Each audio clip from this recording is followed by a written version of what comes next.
भैया जी कैसे हो आप लोग? बहुत बढ़िया। चलिए आज हम लोग रे ऑप्टिक्स का एक इम्पॉर्टेंट टॉपिक पर डिस्कस करेंगे जो रिफ्रैक्शन थ्रू अ प्रिज्म है। इसमें हम लोग एंगल ऑफ डेविएशन के बारे में डिस्कस करेंगे और उसका एक्सप्रेशन फाइंड आउट करेंगे एंगल ऑफ डेविएशन का।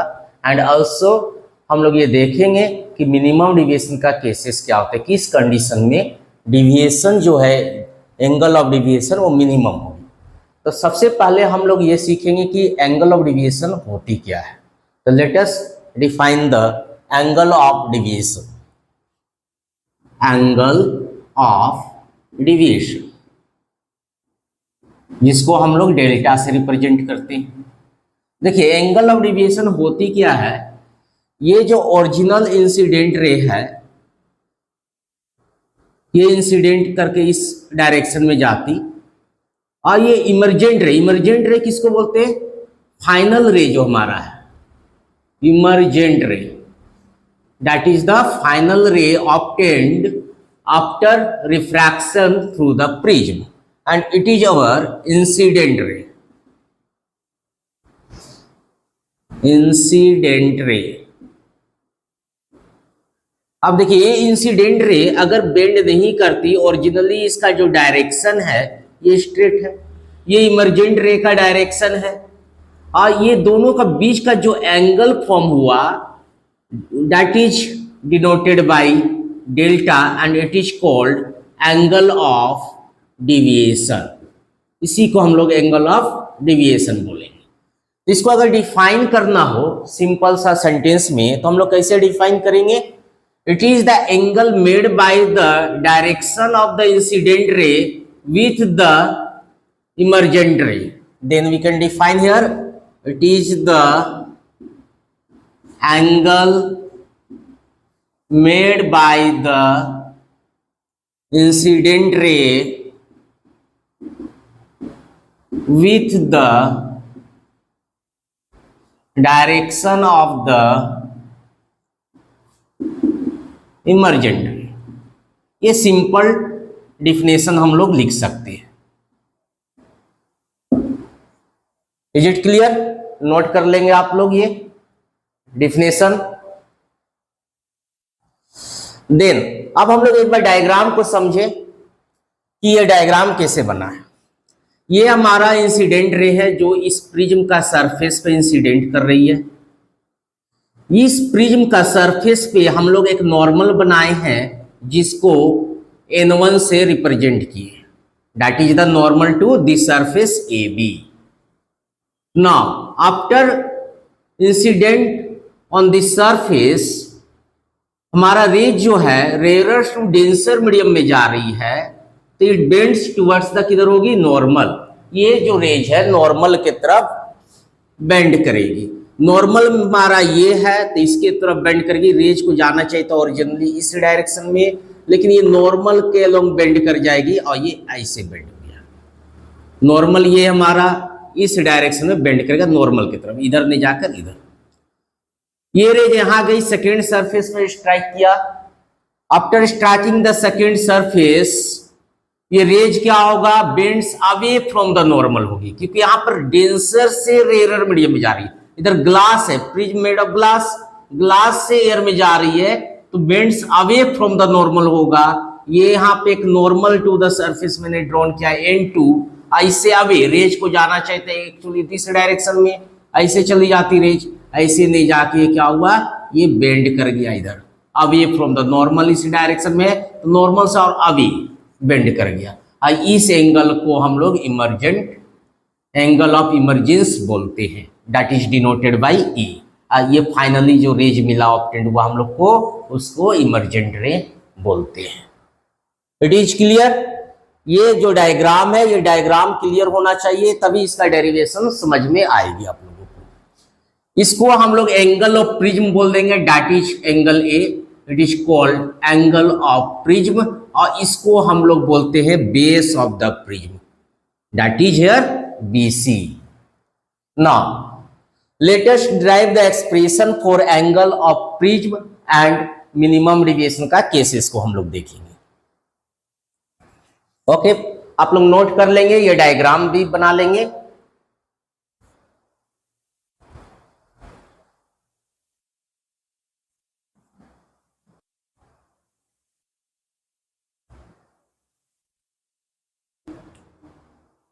चलिए नोट कर लिया आप लोग, हम लोग कंटिन्यू करते हैं, है ना। इसका एक्सप्रेशन फाइंड आउट करेंगे। First of all we take in the quadrilateral, ये क्वाड्रिलेटरल बन रही ए क्यू पी आर। इस क्वाड्रिलेटरल में हम लोग लेंगे sum of all angle of the quadrilateral will be 360 degree. That is in quadrilateral A Q P R, what we are getting here, angle A, इसको angle A लिख सकते हैं आप लोग only, angle of prism. Then this angle will be 90 degree, ये normal के साथ ये एंगल क्यू जो बना रही 90 डिग्री है, that is angle 90 degree plus angle Q P are plus again here getting angle R will be 90 degree is equal to 360. Here getting A plus angle QPR equal to 180 and finally getting QPR angle is equal to 180 minus C. इसको equation 1 मान लेंगे. It is very simple obtained. We can obtain this equation. Now again we take in triangle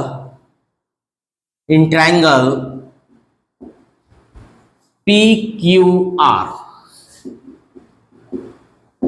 Again using the properties of triangle, sum of all angle equal to 180 degree.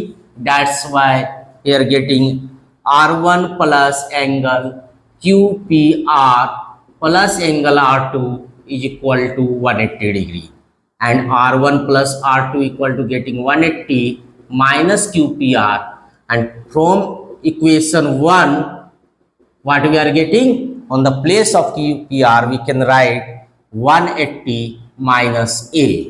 180 will be cancelled out, and finally getting R1 plus R2 is equal to angle A.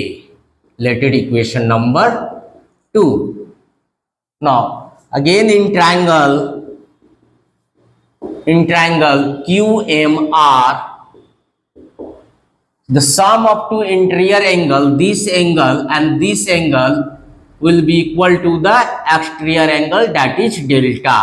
ये angle कितना होगी, it is our angle of incidence, इसको I लिख सकते हैं हम लोग at this point Q.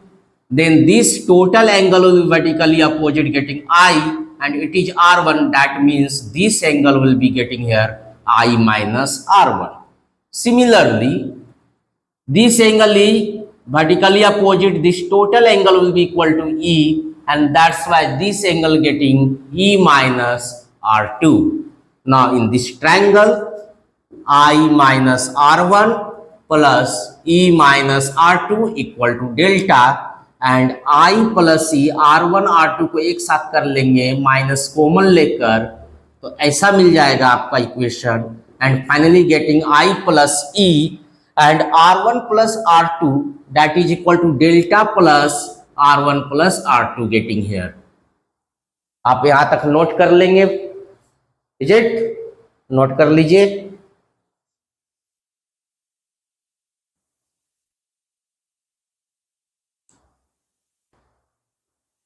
चलिए आप लोग नोट कर लिए ये, यहां तक कोई doubt?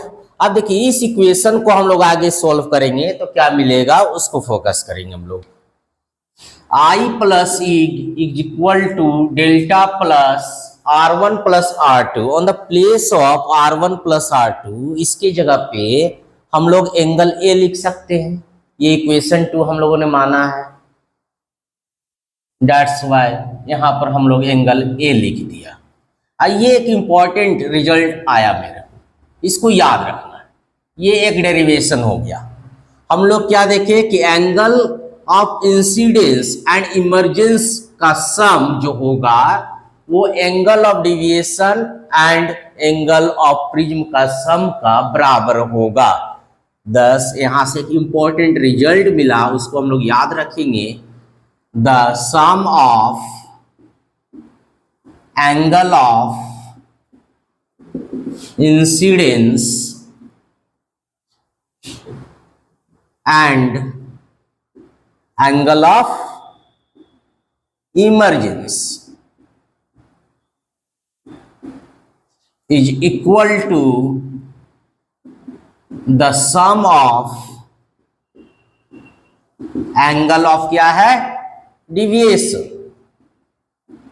And the angle of prism. Angle A को हम लोग क्या बोलते हैं, angle of prism. Is it clear? तो ये रिजल्ट को हम लोग को याद रखना है, ये न्यूमेरिकल्स में भी यूज होंगे जब हम लोग प्रॉब्लम सॉल्व करेंगे। तो अब इसमें देखिए प्रिज्म का ये तो एक इंपॉर्टेंट रिजल्ट हम लोग ऑब्टेन किए। अब इसमें कंडीशन है कि डिविएशन जो ये एंगल ऑफ डिविएशन जो है वो मिनिमम कब होगी, इसका जो मिनिमम वैल्यू कब होगा उसके लिए एक कंडीशन है और उसको हम लोग देखेंगे। Then we write here condition for minimum deviation.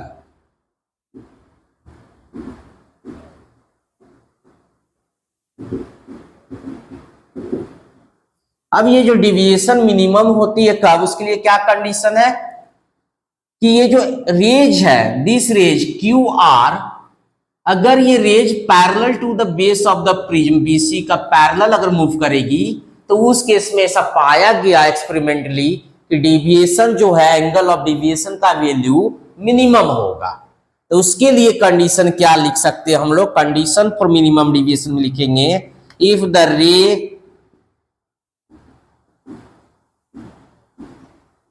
Q R, ये रेज अब देख रहे होंगे डायग्राम के थ्रू, ये जो रेज है ये अगर बीसी जो बेस ऑफ द प्रिज्म है उसके पैरेलल मूव करेगी रेज क्यू आर, तो डिविएशन मिनिमम होगा। तो हम लोग लिख सकते हैं if the ray Q R will move parallel to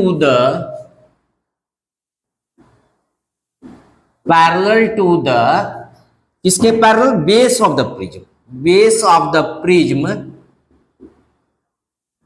that is here BC, then deviation will be minimum.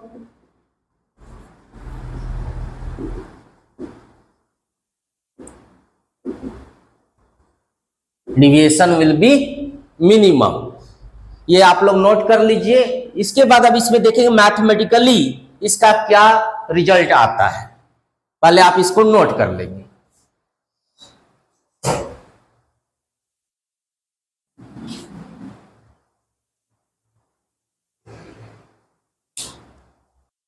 Continue करते हैं हम लोग, मिनिमम डिविएशन का केसेस देख रहे हैं हम लोग।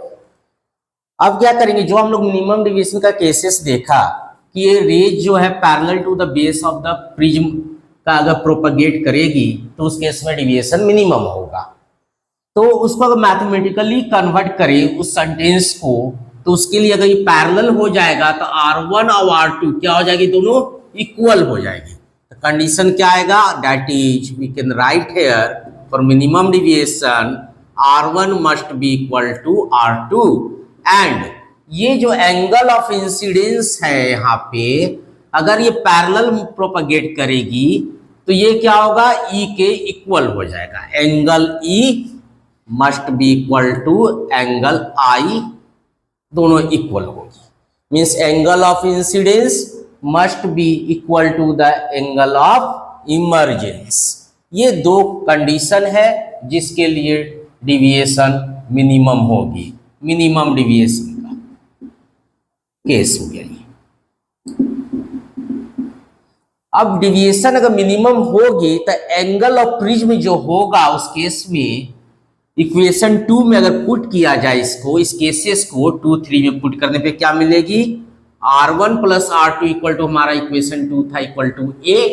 इसमें अगर पुट करते हैं तो R1 और R2 क्या हो गया, दोनों बराबर हो गए हैं, तो R1 और R2 को रिप्लेस करके 2R के इक्वल लिख सकते हैं।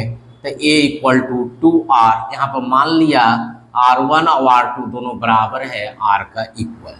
And finally getting angle of refraction जो होगा एंगल ऑफ प्रिज्म का आधा हो जाएगा मिनिमम डिविएशन का केस में, A/2। ये क्या है, एंगल ऑफ प्रिज्म। और सेकेंड केस को अगर पुट करेंगे थर्ड इक्वेशन में, I और E दोनों बराबर हो जाएगी, तो I और E की जगह पर I लिख देते हैं, तो 2I is equal to delta plus A, और I जो होगा डेल्टा प्लस A अपॉन 2। अब यहाँ पर जो डेल्टा लिखेंगे ना उसमें एम लगा देंगे छोटा सा सबस्क्रिप्ट में, क्योंकि मिनिमम डिविएशन केस का बात कर रहा हूं, इसलिए delta M plus A upon 2। तो मिनिमम डिविएशन का केस में हम लोगों ने देखा कि एंगल ऑफ रिफ्रैक्शन जो होगा एंगल ऑफ प्रिज्म का हाफ हो जाएगी, और एंगल ऑफ इंसिडेंस जो होगा वो minimum deviation plus angle of prism दोनों का सम का हाफ हो गया, है ना। अब हम लोग क्या करेंगे, स्नेल्स लॉ लगाएंगे। हम लोग जानते हैं कि जहां पर रिफ्रैक्शन हो रही दो सरफेस के बीच में वहां पर स्नेल्स लॉ एप्लीकेबल है, किसी भी सरफेस पे यूज कर सकते हैं। तो हम लोग क्या कर रहे हैं, ये फर्स्ट सरफेस जो देख रहे हैं ए बी, इस सरफेस पे स्नेल्स लॉ लगाएंगे। तो व्हाट वी आर गेटिंग, क्या मिलेगा स्नेल्स लॉ से, μ1 into angle of incidence. Snell's law क्या होती है, उस मीडियम का रिफ्रैक्टिव इंडेक्स और उसमें जो एंगल बन रहा है साइन आई इक्वल टू, अगर ये प्रिज्म का रिफ्रैक्टिव इंडेक्स μ2 बोल दे रहे हैं हम लोग, μ2 इंटू एंगल ऑफ रिफ्रैक्शन इधर है R1, जिसको मिनिमम डिविएशन के लिए R माना हूं, ये हो गया। And finally getting sine I upon sine R equal to μ2 by μ1। अब μ2 बाई μ1 को हम लोग ऐसे भी लिखते हैं, इसको रिलेटिव रिफ्रैक्टिव इंडेक्स बोलते हैं, और इसको इस तरह से भी रिप्रेजेंट करते μ2 1। अब साइन आई का वैल्यूज यहां पर पुट कर सकते हैं हम लोग। जो कंडीशन आया था, आई का वैल्यूज है हमारा sine I equal to delta M plus A upon 2, और साइन आर का वैल्यू है A upon 2 is equal to μ2 1, that is the relative refractive index. Is it clear, इसको नोट कर लीजिए आप लोग।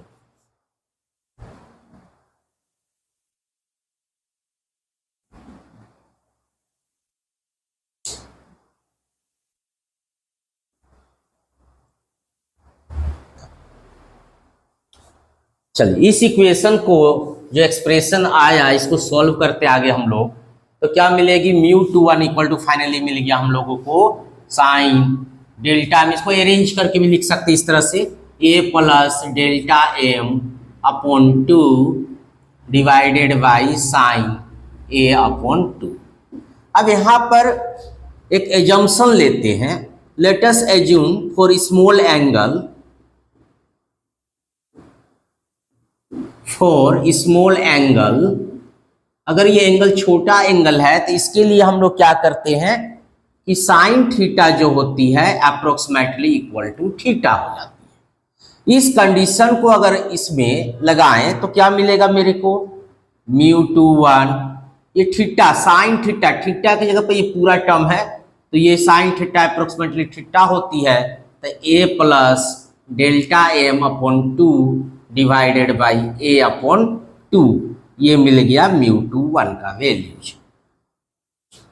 Here 2 will be cancel out, cut जाएगी 2 and μ2 1 is equal to आ जाएगा a plus delta M upon a।